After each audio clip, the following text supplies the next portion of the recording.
Vamos a iniciar con el siguiente video. Digamos que este es la segunda parte de una presentación pues que voy a estar subiendo. La primera parte fue de introducción a cultivos hidropónicos. Espero lo hayan visto y si no lo vieron pueden ir a la página de Hidroponía para ti. Me gustaría también que me ayudaran a compartirlo. La primera parte parece que tuvo buena respuesta. Les pedía que compartieran debido a que supongo que así funciona esto. Entre más se comparte, pues más interesados hay, y pues yo al ver que hay interesados pues me animo para seguir haciendo más presentaciones. Es una presentación sencilla en PowerPoint, es lo más accesible que tengo por ahora. Espero les guste esta presentación y lo repito, si no vieron la primera parte, invito a que vayan a mi página y la vean, porque es parte de la comprensión de los que estamos aprendiendo a cultivar o los que pues ya sabemos. Es parte de la comprensión pues del tema, y entre más sepamos o entre más escuchemos acerca de algo, pues es más fácil aplicarlo luego a nuestros cultivos. Iniciamos con nutrición vegetal, segunda parte, segunda presentación. La primera fue introducción a cultivos hidropónicos. La parte que vamos a ver es de constituyentes de la planta. Sabemos que una planta es aproximadamente el 80 o 95% de agua. Aquí está la gráfica. La parte azul sería el total de agua que representa de la planta. Entonces aproximadamente es el 80-95%. Y un 10 a 20% la parte seca. Entonces la materia seca está entre 10 y 20%. Si nosotros tomamos esta proporción de materia seca y, como vemos aquí, la representamos en otra gráfica, en una gráfica circular, podemos ver que el 90% de la materia seca es pues lo que alcanzamos nosotros a observar. Vemos que cuando secamos algo pues se vuelve así como quebradizo y se hace polvito, ¿no? Entonces esa parte es el 90%. Y la parte azul, aquí es de color azul marino o de color oscuro, es un 10%. Este 10% representa pues aquellos elementos restantes de toda la planta. Aquí hice un ejemplo. Supongamos que de materia seca, como les digo, está entre 10 y 20%. Supongamos que de materia seca hay un 15%. Entonces de ese 15% o de esos 15 gramos, 13.5 gramos serían el 90% y 1.5 gramos sería de materia restante. O sea que si nuestra planta pesa 100 gramos y si lo secamos, por lo general se seca como a 70 grados centígrados y le eliminamos toda el agua pues va a representar todo esto y nos van a quedar como unos 15 gramos. Obviamente va a variar dependiendo del tipo de planta, dependiendo de pues cómo se desarrolló, sus condiciones.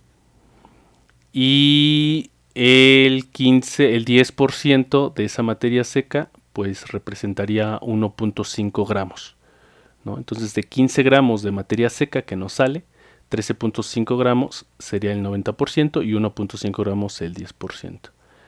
Aquí pues está la imagen.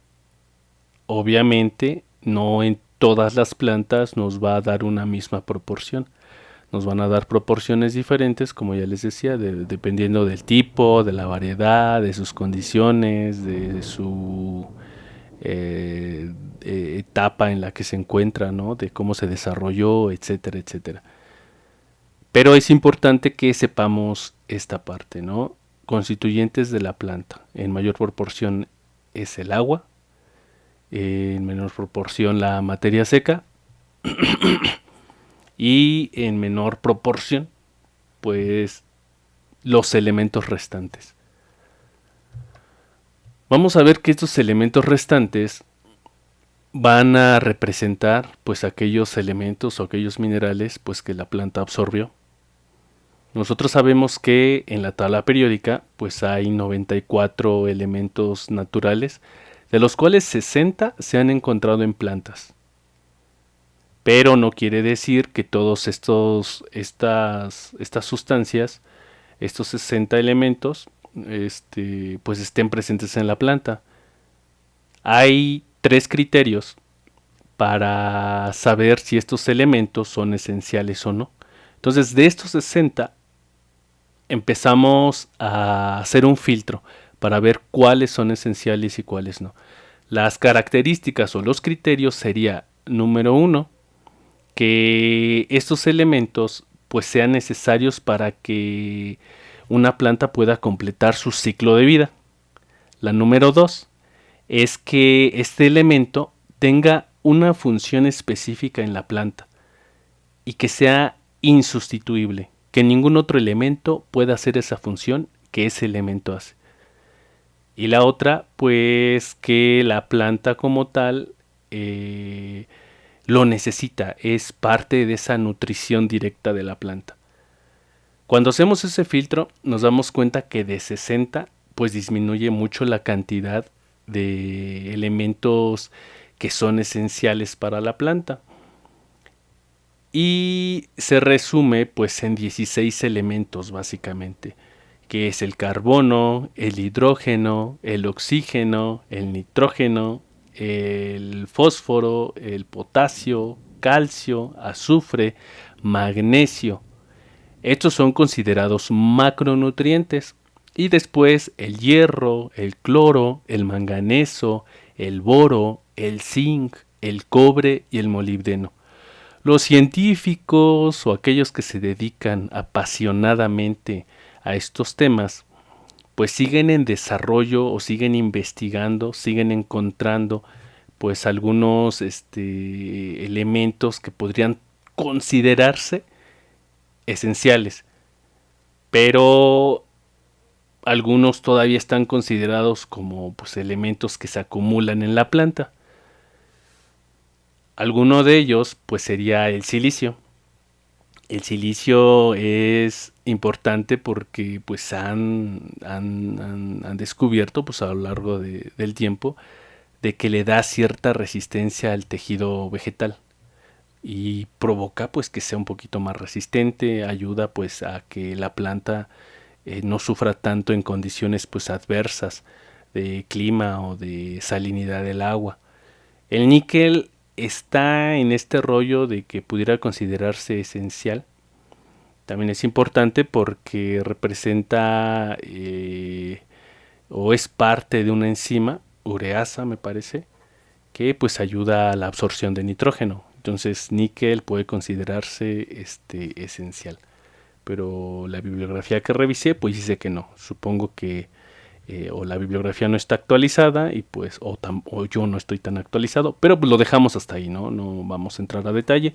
El aluminio puede considerarse como un elemento tóxico para muchas plantas, pero es o ayuda o se llega a acumular en algunas especies de plantas y ayuda en su crecimiento. No es de manera general para todas, sino para ciertas especies en particular. El cobalto también es un elemento que se acumula en la planta, que todavía no se considera esencial, y ayuda también en la fijación de nitrógeno. Entonces es importante el considerar, porque algunos compramos fertilizantes, micronutrientes que tienen algunos de estos elementos, y la idea es de que podamos entender y podamos luego aplicarlo, ¿no?, a nuestros cultivos, saber qué tipo de fertilizantes o qué tipo de sales minerales comprar. Está el vanadio. El vanadio en ocasiones sustituye o puede sustituir al molibdeno.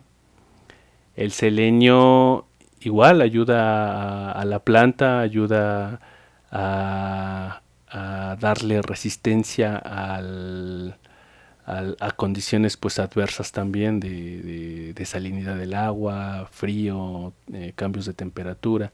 El platino también llega a utilizarse en cultivos, pero es muy medido o muy controlado, porque si tú no colocas la cantidad exacta de platino, pues una cantidad mínima puede llegar a intoxicarlo. Entonces, no tienes que agregarle ni mucho ni poco porque la intoxicas, sino la cantidad exacta, precisa y necesaria para la planta. Platino es un elemento que es fácil de manipular. Pero, en conclusión, tenemos y debemos de considerar solo 16 elementos esenciales. Con estos 16 elementos esenciales tenemos la seguridad de que una planta va a crecer de manera sana, de manera eficiente. Podemos ver aquí una tabla con el porcentaje en el tejido seco. Es interesante ver ya la tabla porque muchos de nosotros pues llegamos a conocer los elementos esenciales, pero cuando vemos cantidades como que nuestro panorama se abre, ¿no? O la visión que tenemos es mayor. Muchos no conocen la tablita, pero pues aquí lo estamos viendo. El hidrógeno representa un 6%, el carbono un 45%, el oxígeno representa otro 45%. Estos primeros tres elementos pues se absorbe o la planta la absorbe pues a través del agua y del aire. Tanto del agua puede tomar hidrógeno y oxígeno, como del aire puede tomar CO2 y también oxígeno, para así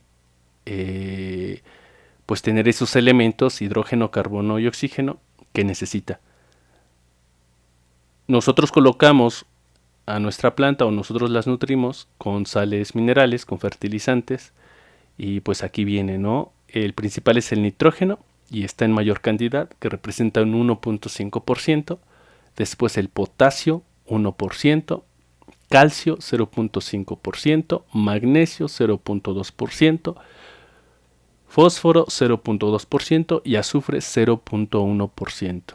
Hasta aquí, estos serían los macronutrientes, porque son nutrientes o son elementos que la planta necesita en mayor cantidad.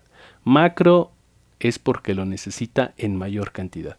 Y micronutrientes están a partir pues del cloro, en donde representa el 0.01% del tejido, es una cantidad minúscula. El hierro es 0.01 aproximadamente, el manganeso 0.005, boro 0.002, al igual que el zinc, el cobre 0.0006 y el molibdeno 4 ceros y un 1, 0.00001.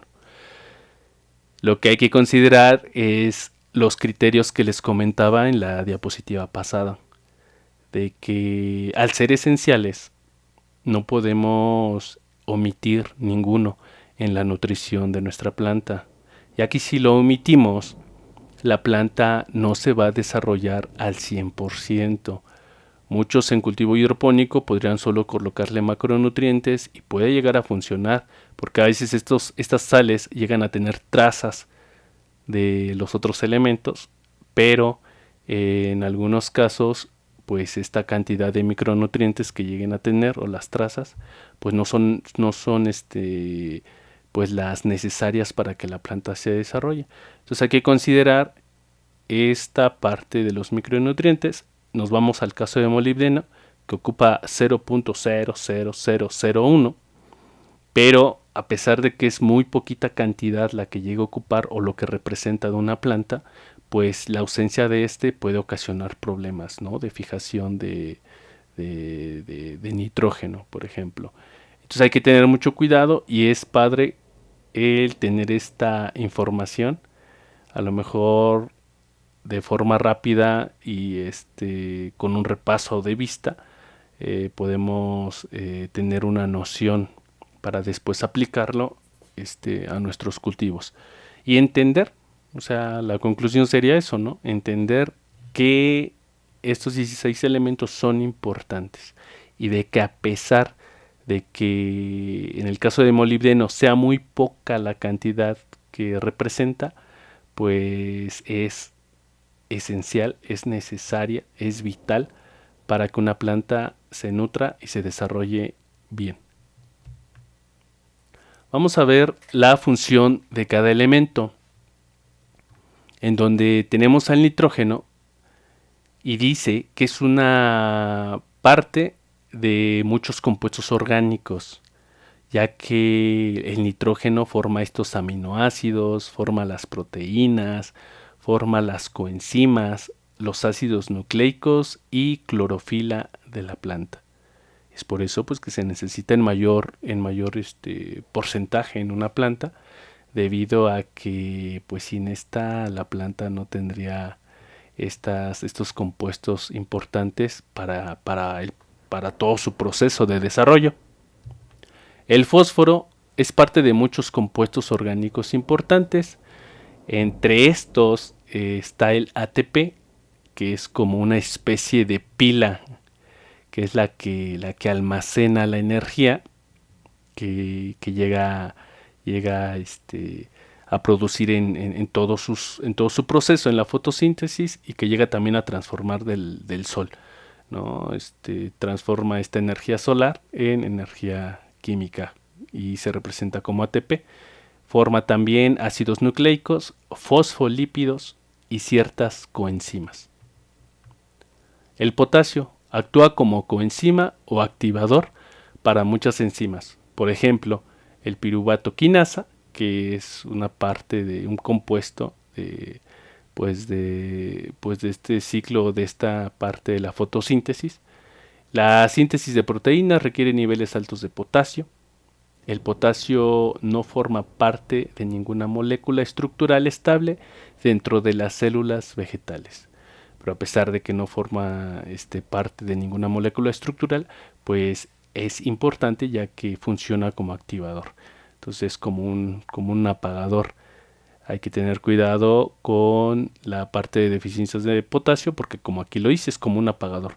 Entonces ayuda a activar algunos procesos, y sin él pues la planta tampoco se desarrolla de manera correcta. El azufre, incorporado en varios compuestos orgánicos, incluyendo aminoácidos y proteínas. La coenzima A y las vitaminas tiamina y biotina contienen azufre. Magnesio, parte esencial de la molécula de clorofila y se requiere para la activación de muchas enzimas, incluyendo aquellas involucradas en la ruptura de enlace de ATP, esencial para mantener la estructura de los ribosomas.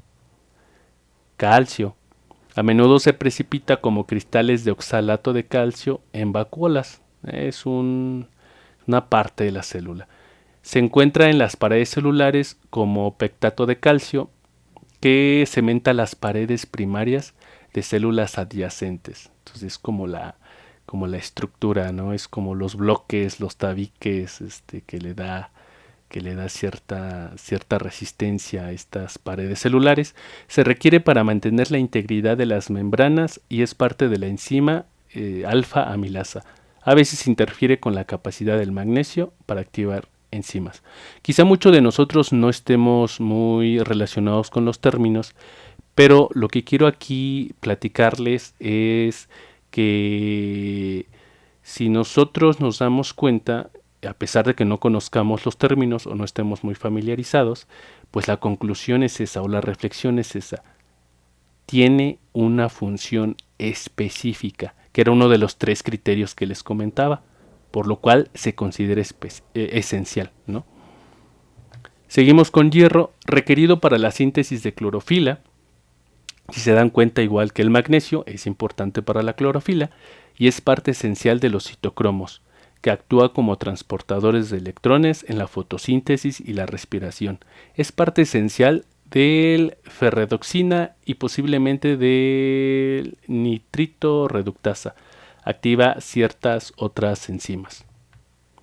Cloro, requerido para la fotosíntesis, donde actúa como activador de enzimas durante la producción de oxígeno a partir del agua. Se sugieren funciones adicionales por los efectos de la deficiencia en las raíces.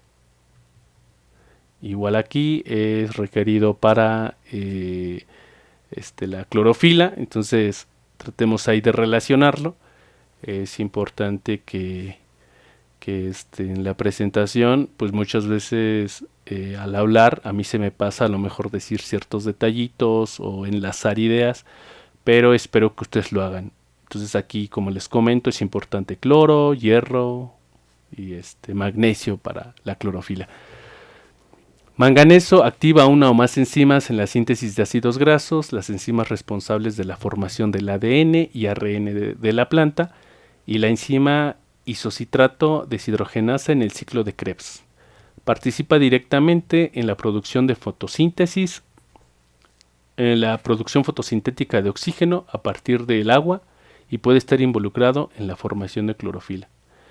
Aquí está diciendo que es responsable de la formación de ADN, ARN y la enzima, donde viene, en la enzima isocitrato deshidrogenasa en el ciclo de Krebs. Aquí menciona la parte del ciclo de Krebs, entonces vamos a relacionar el manganeso con esta parte de la respiración celular. Si nos damos cuenta, es un ser vivo y como ser vivo, para su función esencial, requiere oxígeno como nosotros para mantener ciertas funciones vitales de la planta o para poder tener energía para hacer los otros procesos de fotosíntesis. Entender que la planta también respira oxígeno, quizá lo respira en menor proporción, ¿no? A lo mejor del oxígeno toma un 1% de CO2, pero también necesita oxígeno para sus funciones vitales y quizá tome un 0.04%, es muy poquito, o 0.004%, entonces es muy poquito de oxígeno lo que toma, pero sin manganeso la plantita no va a poder respirar, le va a costar y pues se puede morir. Entonces de ahí la importancia del manganeso. También el manganeso participa en la fotosíntesis, que es la producción de oxígeno, ¿no? Como en la escuela nos dicen desde primaria, pues la planta nos proporciona oxígeno y pues elimina el CO2, que es un causante de efecto invernadero y es un causante o es un compuesto que proviene pues de muchas fábricas, autos, etcétera. Entonces la planta nos ayuda para transformar el CO2 a oxígeno y el manganeso ayuda en ese proceso. Así como en la respiración celular de la planta. Entonces sin manganeso nuestra planta se muere. Es uno de los 3 criterios que les había comentado. El boro, el papel en las plantas no está bien entendido. Puede ser requerido para el transporte de carbohidratos en el floema, dice. Entonces boro todavía no se define bien la función. Es complicado determinar las funciones que hace cada uno, pero se ha llegado a esa conclusión de que el boro es esencial, ya que puede transportar carbohidratos. El zinc, requerido para la formación de la hormona ácido indolacético. Activa las enzimas alcohol deshidrogenasa, lactato deshidrogenasa, glutámico deshidrogenasa y carboxipeptidasa. Que igual no estamos familiarizados con esos términos muchos, pero les digo, lo importante aquí es que cumple ese tercer criterio o uno de los 3 criterios o los 3 criterios que les había mencionado antes, en donde es esencial para la planta y ningún otro puede hacer la función que hace el zinc. El cobre actúa como transportador de electrones y como parte de ciertas enzimas. Parte de la plastocianina que está involucrada en la fotosíntesis, y también de la polifenol oxidasa y posible nitrito reductasa. Puede estar involucrado en la fijación de nitrógeno.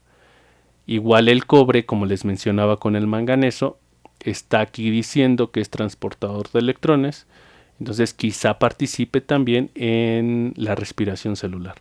Entonces manganeso y cobre son importantes para la respiración celular, ya que en el proceso de respiración celular hay transporte de electrones y el cobre juega un papel muy importante. Entonces entender aquí que sin manganeso y sin cobre, pues nuestra célula no respira y pues se muere. Hay que tener cuidado. Y molibdeno, que a pesar de que se necesita, como lo veíamos en la tabla, en muy poca cantidad, sigue siendo esencial. Actúa como transportador de electrones en la conversión de nitrato a amonio y también es esencial para la fijación de nitrógeno. Hasta aquí concluimos que hay ciertos elementos que participan, a lo mejor mencionamos al manganeso y al cobre, participan en la respiración celular. Los demás como activadores, como coenzimas, como enzimas, que son términos quizá de bioquímica, pero cada uno, si lo vemos como una fábrica, cada uno realiza un papel importante. A lo mejor si podemos usar una analogía de alguna fábrica quizá de zapatos, ¿no? Vamos a poner un ejemplo, fábrica de zapatos. Quizás si estos zapatos lo dividimos en áreas, cada área va a hacer cierta actividad del zapato. Si hay un área en donde hay personas que cortan el cuero, se hacen expertos en cortar el cuero. Y a veces, por más que tú quieras llevar a un especialista en pegar suelas, pues es muy complicado, ¿no? Que corte el cuero como aquel que ya es experto. Entonces, a lo mejor como en una fábrica, cada área, y obviamente hay personas, hay personal, cada personal de cada área, pues es necesaria, ¿no? Para que la empresa pueda manufacturar zapatos. En este caso, cada elemento es como una persona especializada en cierta tarea.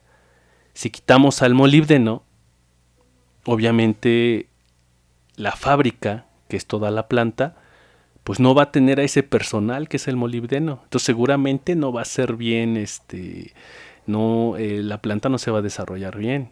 Si además del molibdeno le quitas cobre, pues estás teniendo dos personas que, a pesar de que se necesita muy poquito de esas personas, pues es esencial para la planta, entonces no van a construir bien. Y si nos vamos así quitando personitas o quitando elementos, pues va a haber menos personal especializado que haga las funciones que les dije. Y lógicamente no va a crecer la planta. Como lo mencionaba en el otro video, muchas veces algunos por sentido común dicen, oye, pues hay que ponerle los 16 elementos de una u otra manera. Pero créanme que igual muchos que quizá no están tan familiarizados con estos términos que les digo, o no están familiarizados con que la planta necesita 10 elementos, a veces se les hace fácil en términos de cultivo hidropónico pues ir por un fertilizante y solo le ponen de un tipo, ¿no? Sabiendo que le están poniendo 2, 3 elementos, pero pues le hacen falta los demás, ¿no? Y como les digo, parecería sentido común, pero pues muchos aprenden de prueba y error. La idea de aquí es de que seamos conscientes que necesitan esos 10 elementos. Y te estoy ahorrando tiempo, ya no hagas prueba y error. Con esto sabes y tienes que comprarte todos los nutrientes para poder preparar tu solución nutritiva y así crecer a tu planta al 100%. Entonces la idea es esa también, ¿no? Que con esta información evites frustrarte y evites decir que cultivar es difícil. Es sencillo, pero pues necesitamos capacitarnos, ¿no? Y espero lograrlo de poca o mucha manera, pues con estas presentaciones y poder participar de manera indirecta en su proceso de cultivos hidropónicos. Seguimos ahora con el carbono, que constituye Es constituyente de todos los compuestos orgánicos encontrados en la planta. Prácticamente forma toda la planta de manera directa, ¿no? Porque es la que se encuentra en todo, ¿no? En todo. El hidrógeno constituye igual de es constituyente de todos los compuestos orgánicos, de los cuales el carbono también es constituyente. Es la parte orgánica de la planta. La parte orgánica es que está conformado pues de carbono e hidrógeno. Y obviamente el carbono siempre está enlazado con el hidrógeno. Por eso aquí lo dice, constituyente de todos los compuestos orgánicos, de los cuales también el carbono está participando, ¿no? Y es importante el hidrógeno también en el intercambio catiónico en las relaciones planta-suelo. Pero quizá en una presentación, quizá en la tercera parte o en la tercera presentación hablemos un poquito de esas relaciones de planta con suelo. El oxígeno, constituyente de muchos compuestos orgánicos en las plantas, solo unos pocos compuestos orgánicos como el caroteno no contienen oxígeno. También está involucrado en el intercambio aniónico entre las raíces y el medio externo. Es un aceptador terminal de iones hidrógeno en la respiración aeróbica. Obviamente el oxígeno es parte de la respiración celular porque la planta pues lo necesita para poder respirar, ¿no? Por así decirlo de manera redundante. En el siguiente PowerPoint me gustaría continuar pues con este curso, capacitación o como ustedes quieran llamarle, ¿no? O de la relación que hay entre la planta y el suelo. Las plantas tienen necesidades específicas de agua y minerales para crecer fuertes y saludables y generalmente los obtienen del suelo. Pero aquí está la pregunta, ¿sabías que incluso en un medio sin suelo, como en un sistema hidropónico, las plantas aún necesitan agua y nutrientes para prosperar? Es por eso que es importante entender cómo funcionan la relación suelo-planta, en las que las plantas normalmente crecen. Si podemos comprender cómo las plantas absorben el agua y los nutrientes del suelo, podemos aplicar ese conocimiento a los sistemas hidropónicos para asegurarnos de que la planta reciba los nutrientes y la hidratación necesarios para un crecimiento saludable. Aprendamos más sobre cómo las plantas satisfacen sus necesidades vitales. Espero hayan captado esa idea de que naturalmente la planta crece en la tierra, o como lo conocemos o como los ancestros lo saben, y la planta como tal está soportado en la tierra. La tierra es prácticamente un ser vivo, podríamos decirlo, porque contiene es todo un ecosistema más bien ahí abajo de la tierra. Y para poder cultivar en hidroponía pues es necesario entender cómo la planta está comportándose con el suelo. Al entenderlo podemos trasladar este funcionamiento a nuestro sistema hidropónico y poder hacer crecer nuestra planta sin problemas. Entonces la relación planta-suelo, a pesar de que no lo utilizamos en hidroponía, sigue siendo importante porque nos da detallitos de cómo la planta es que crece, de cómo la planta es que se nutre, de cómo la planta desarrolla sus raíces, etcétera, etcétera. Pero espero que lo veamos en la siguiente presentación. Lo que les comento al inicio es que me ayuden, y así como ahorita que estamos terminando, es de que me ayuden a compartirlo. Si veo buena respuesta, igual hago la tercera presentación. Pues es una forma también de animarme, porque si no veo respuestas, pues no hay como esa motivación de hacer la siguiente. Compartan, ayúdenme suscribiéndose también o siguiendo mi página de Facebook, que es Hidroponía para ti. Espero que también en mis otras redes sociales, estamos en TikTok, en YouTube, como Hidroponía para ti. Espero me puedan seguir. sería de gran ayuda. Estamos apenas desarrollando esta parte de redes sociales. No es tarde para entrar pues a este rollo y pues lo estamos haciendo. Espero que la presentación les haya servido muchísimo, espero que les ayude. Cualquier duda, cualquier comentario, no duden en colocarlo aquí o en contactarnos y sin ningún compromiso, pues los ayudamos. También nosotros crecimos así. Muchos de los de aquí de Facebook nos ayudaron cuando nosotros empezamos, muchos de YouTube, muchos canales, muchos cursos, tutoriales gratuitos nos ayudaron. Entonces quisiéramos dar un poquito pues de lo que recibimos también. Espero que estén bien, muchas gracias y que pasen bonito día, tarde, noche, madrugada, no sé cuál sea la hora. Gracias.